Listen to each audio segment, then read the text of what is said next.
Yesterday, while Botham John was being laid to rest in St. Lucia, the officer who shot him on September the 6th was fired.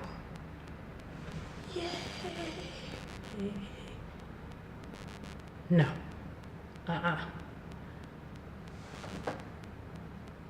What you have been excited for? You do realize, because I have smart people on this page, you do realize that she was fired from the Dallas Police Department, but that she's free after this trial to go apply to work in any department in the United States of America. So while we should be happy that she no longer works as an officer in that community, there's nothing, let's keep it real, there's nothing that's keeping her from applying to any other police department in the world. None. I'm happy for the family. I'm happy for individuals in that community. But let's just keep it real. She's free to go anywhere. Unfortunately, there's nothing that they do that says if you're fired from one department, we're not going to hire you over here. Because we've known or know from other incidents, officers have been fired in one place and just walk over and sign up with a different department. So that's where I'm at on that. Another update on this is that the same police chief, Renee Hall, who fired the officer, has made some changes. Some changes that I criticized myself, which was, why are they given the opportunity to have days to get their story straight before that information is held against them? Like, if it were you and I and there was a crime committed, we have to stand there and give information to the officers for them to make a quick decision on whether we're going to walk away free or handcuffs are going to be placed on us and we're going to be charged with the crime.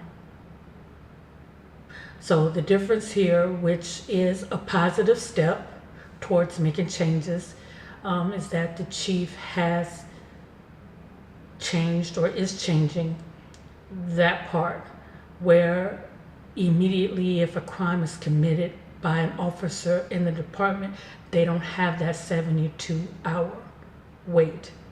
And that was in place before she actually took that position.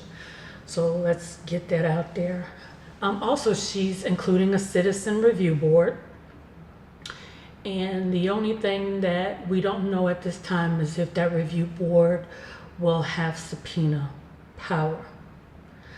Now, what I am still looking for is what's going to happen when this case is taken to the grand jury. Will charges be upgraded from manslaughter to murder? That's what I'm looking for. Because I need to know why she was never charged in the first place with murder. I need to know if there was a search warrant given to her immediately afterwards to search and see exactly what it is, or that was found in her apartment. Was she given a drug alcohol test? Did they do anything regarding her, or did they just let time lapse before they actually did anything regarding her statement? That's what I want to know. I wanted to break down some questions regarding this case that I'm still confused on. The number one is, how did this woman arrive on the 4th floor from the 3rd floor? How did she not see numbers once she got off the elevator, before she got on the elevator? How does she not see numbers to the apartments walking down the hallway?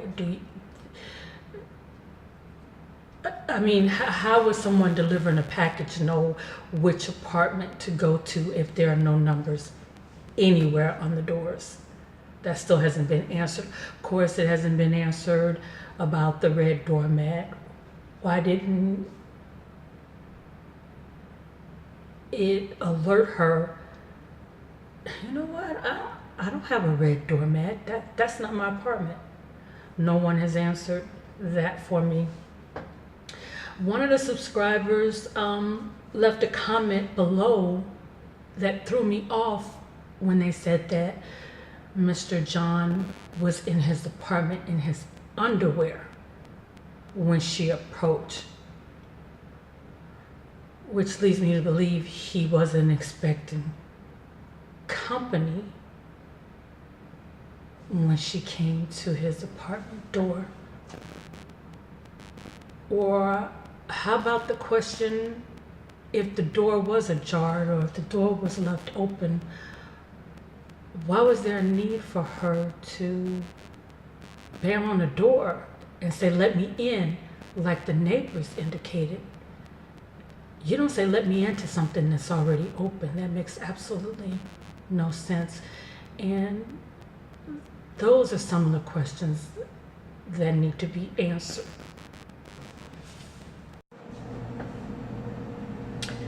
Now, the question that I asked on my video last week was, what's the new script that I give to my kids regarding when an officer comes into your home unarmed? And the number one response that I received was to tell them to be armed to protect themselves, to get a gun permit. One individual even commented, place the gun by the door so that if someone came in, even an officer, you're prepared to protect yourself. And I gotta be honest, guys,